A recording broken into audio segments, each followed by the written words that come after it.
Are you feeling a little bit like, who am I? I'm a little bit stuck. Then this episode is for you. Hello, lovely dynamic women, and welcome to the Dynamic Women Podcast. I'm Diane Rolston, your host, and I have my friend with me, Lindsay. Hi. Today we're going to talk about how to not forget about you. This is so important. And if you are noticing there's a lot of noise, maybe some wind, some birds, and a fountain, it's so totally true. So for those of you on the podcast, I am in Hawaii right now, or we're in Hawaii, and I wanted to make sure that I capture a little bit of what we're learning by being here. And for those of you on YouTube, you're going to see a little bit more of our view in lovely Maui, Hawaii, UK. So Lindsay, why don't you first share a little bit about yourself? Who are you? Kids, that's whole thing. Yes, I'm Lindsay. I'm not from Japan, and I'm 40 years old. I'm lying. I'm 42. And I have a daughter who's 13.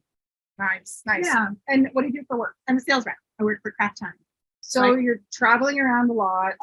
Yes. So I really wanted to invite Lindsay on today because, like, one, she's a single mom. She works really hard. She cares about her kid, as do a lot of you listeners. But sometimes we're like, what about me? Right? Or we're like, whoa, I totally forgot about me. And that happens a lot. I'm in a marriage. I have 2 kids, if you didn't know that already. And I feel sometimes like, who am I and what am I doing? And where did who I am go to? And even, the first day that we were here, it was just Christine and I who owns this beautiful condo. And she said to me, boy, Diane, you're really funny, as if she didn't know that. And I was shocked because I thought that was just part of my personality, but I'm not bringing that out enough. So what we're going to do today is we are going to share 2 ways. One of them is more simple of how you can get yourself back. And the other way maybe takes a little bit more planning, a little bit more money, a little bit more time, but we're going to give you another solution to that as well. So that if you do want to use both ways, that you can bring them in. So I want you to think, listeners, like, have you lost yourself, or do you feel like you just want to step a little bit more into yourself? Then we're going to go through these first. Sure. The 2 ways. So the first way is time to yourself. So Lindsay, do you get time to yourself? Now I do. Now you do. Now I do. Oh, good. Sometimes. And how was life before? Because I'm sure a lot of people are in this position where they're just like, I don't have any time for myself because you have to make it. Yes, we'll get to that. But let's talk first. Like you have been single parent, co-parenting, and so you have the time, or maybe more than it is you and your child. Yes. So do you get to have time with yourself in that situation? No, I'm always wearing a different hat. Let's talk about the hats, because these are roles, these are titles. Yep. So what are these roles and titles? Well, you go from mom, straight to work. Yeah. Work hat on, and then you pick up your kid and you're back home and you're cooking dinner and you're doing laundry, and it's just an endless cycle of days and days. Yeah. Yeah. And so for single moms, oh my gosh, I have so much just admiration for how tough you guys are and sympathy for how you really devote yourselves to your child and your work, or your children and your work. So, when we think of having time to ourselves, it's about building ourselves up and having that reserve. But do you get time to build yourself up? Like now you do. So let's talk about that. Now I do, because I'm big.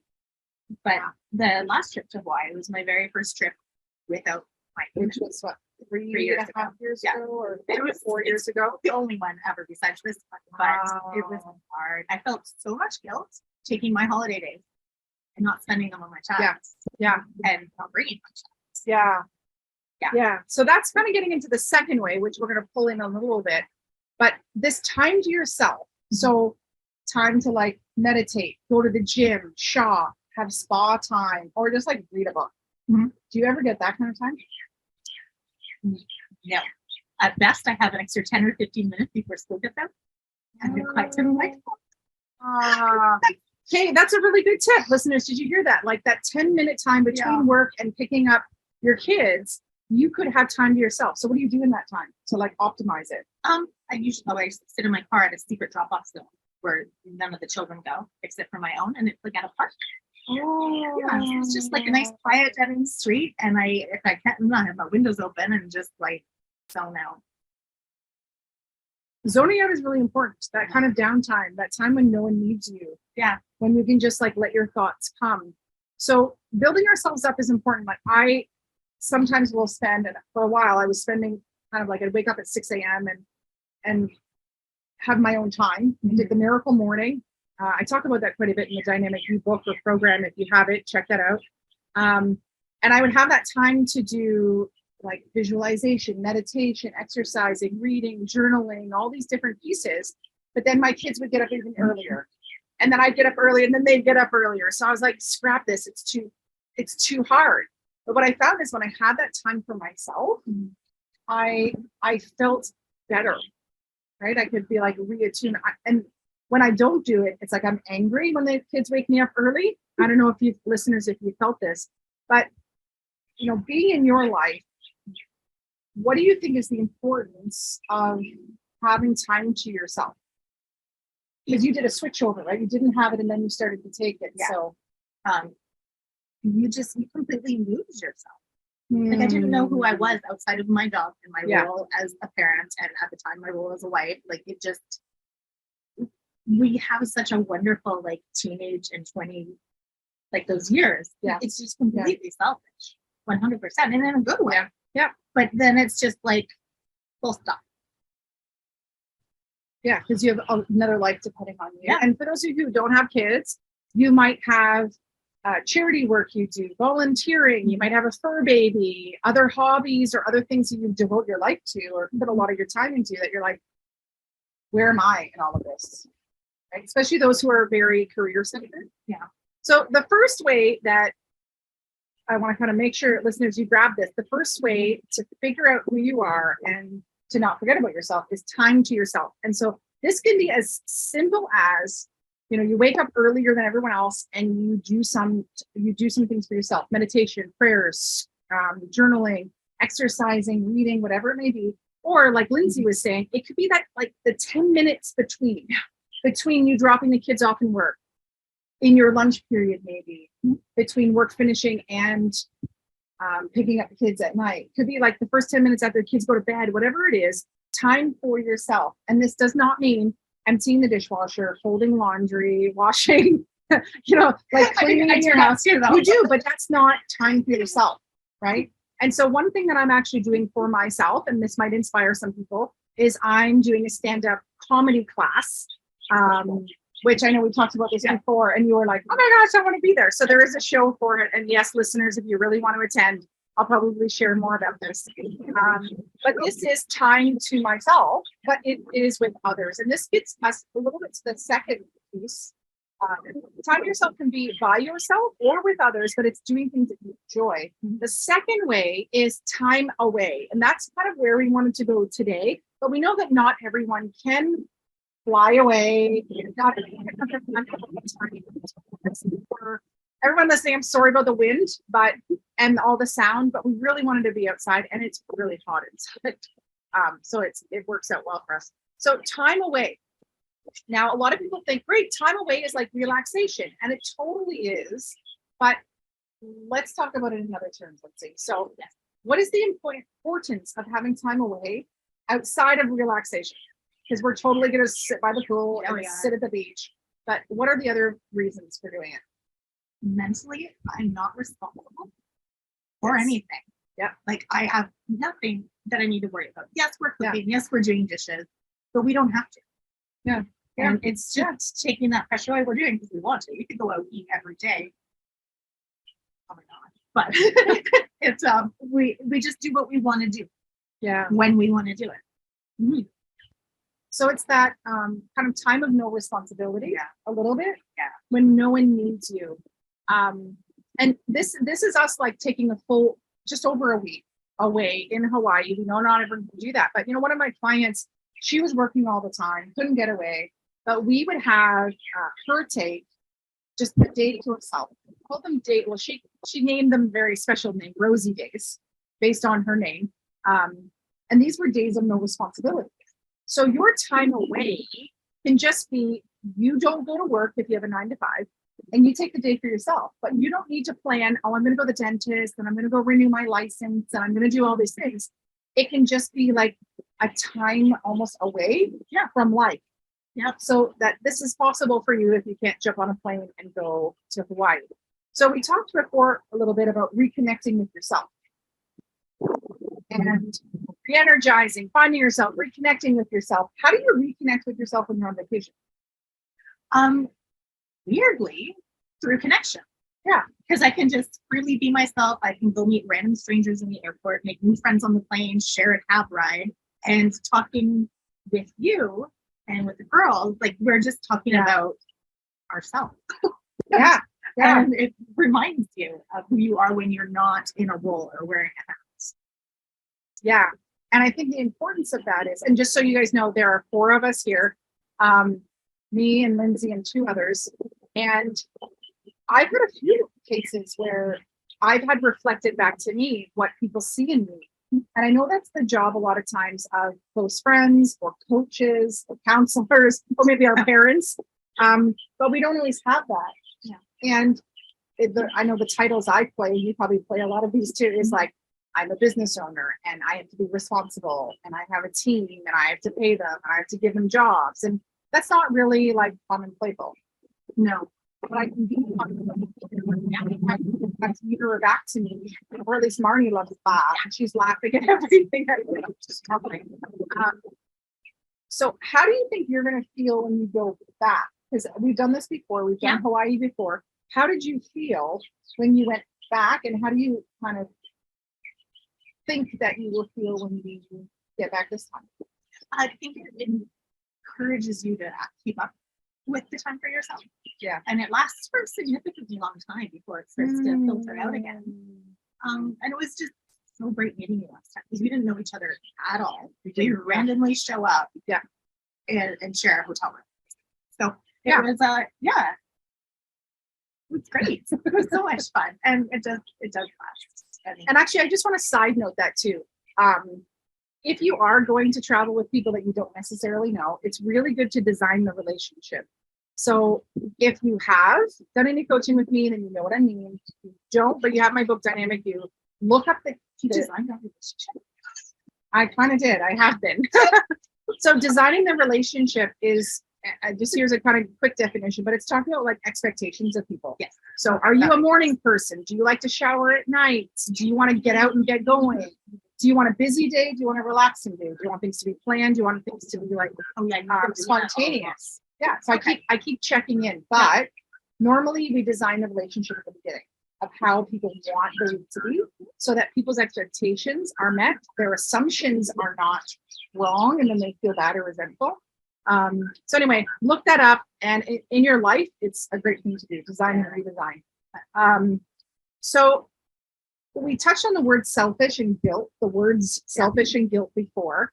Do you believe that it is selfish to go away without your family? And I'll give you a moment to think about that. Because on the plane, before I came here, people are like, really? You're not bringing your family? And full transparency, I did a week in Mexico with a friend, then flew here, and I'm doing a week with 3 friends. And I do understand that I'm completely privileged and blessed to be able to do this. But I did have people say, wow, 2 weeks without your family, you're going without them. How do they feel about this? How's your husband feel taking care of your children? So I had a lot of kind of blamey comments and questions said to me. So how do you feel? Do you feel that it's selfish to go away without your family, without your daughter, and because you do have a new partner? Yes. To go away without them? I did the first time. Oh, The first time. And it was probably what happened through the week before I kind of shook that off a bit. But you know what? They're fine. Yeah. They're absolutely fine. So what helped you halfway through the week to shake it off? I think coming back to the meat. Yeah. Because I like when the turns out. And turns out that you should take that time away, because then when you come back, you're even more present, and kids should get a chance to miss you and understand what it's like to not have you around and what you actually do for them. Okay, moms, are you listening to me? People should miss you. have a chance to miss you so that they're like, oh my gosh, I didn't realize how much mom did for me, or my wife did for me, or my partner did for me, or my sister did for me, my daughter did for me. Everyone should be able to miss you, and you need almost like respite. Yeah, right? Away. I'm going to ask you a question in a moment of, have you traveled much without your child over the years? I know they're 13 now. Yeah. Before you do, I just want to share with the audience about this theory of, when people say you shouldn't serve others from an empty cup, that idea of like, fill your cup, fill your cup. Well, I actually want to take it a step further, where you shouldn't just fill your cup. You should fill your cup so full that it overflows into your saucer, and that you serve others from your saucer, so that your cup is never empty. And I've had periods of my life, postpartum depression, extreme grief when my father passed, just my own stuff going on, where I have felt completely depleted, but I still was having to serve and give.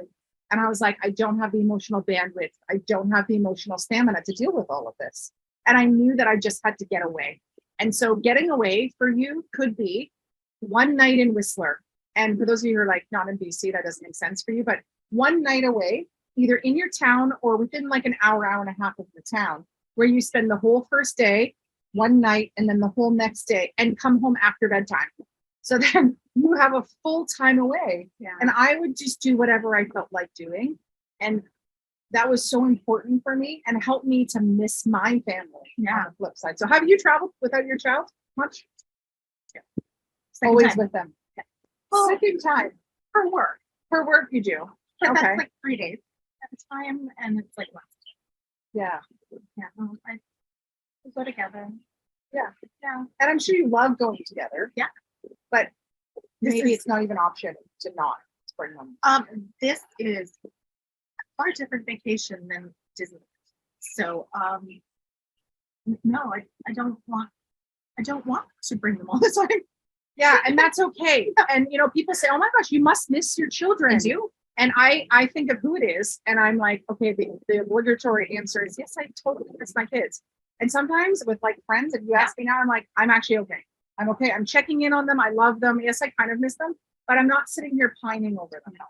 And when I go, like, I've been reading the 5 a.m. clubs. I mentioned on my social media, some of you might have seen. And I don't know if I'm going to be up at 5 a.m. religiously. I haven't finished the book yet either. But it's kind of convinced me to be a better mom. And being away has wanted me also to be a better mom, where I think I was a bit burnt out in that department. So you have your 2 ways, listeners. I'm going to come to final thoughts from you, a final message you want to give people, maybe people who are not having time away, people who are not doing things for themselves, and people who have maybe brought themselves, maybe single moms, any message you want to give. But for listeners, just like to recap, 2 ways that could be simple for you or maybe complicated. Have time for yourself. 10 minutes a day, 15 minutes a day, an hour a day if you can swing it. Simply doing something for yourself, not for anyone else, where no one else needs you. Or some time away, right? Some time away to have new experiences, to have other people mirror back to you who you are, and to reconnect with that, where you have, again, no responsibilities and you can just play and have fun like we did as kids. Yeah, right? And you can do that as a simple one night, or take the day off of work if you can, even a few hours in the afternoon, to go explore a new part of the city and have coffee in a new coffee shop, right? Like it can be as simple as that. So Lindsay, final thoughts to listeners. No pressure. I know, no pressure. I just freeze under this kind of pressure. I didn't do it for a lot of years, and it's helped my mental health significantly. So was medication, but taking the time, it has been so key, because otherwise you just get stuck with the monotony of the day-to-day repetitive things, and all of a sudden years gone by. And now I'm looking forward. Now I plan for the opportunity to be away, whereas they didn't. Is that guilt before, maybe, and just the lack of time, resources, all of the above. Yeah. So kind of what I'm hearing from you is take the time sooner rather than later, because you need it. Yeah.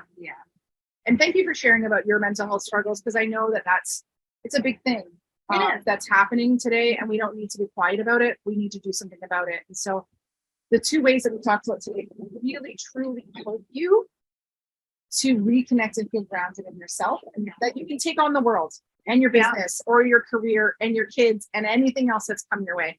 So thank you, Lindsay, so much. You're welcome.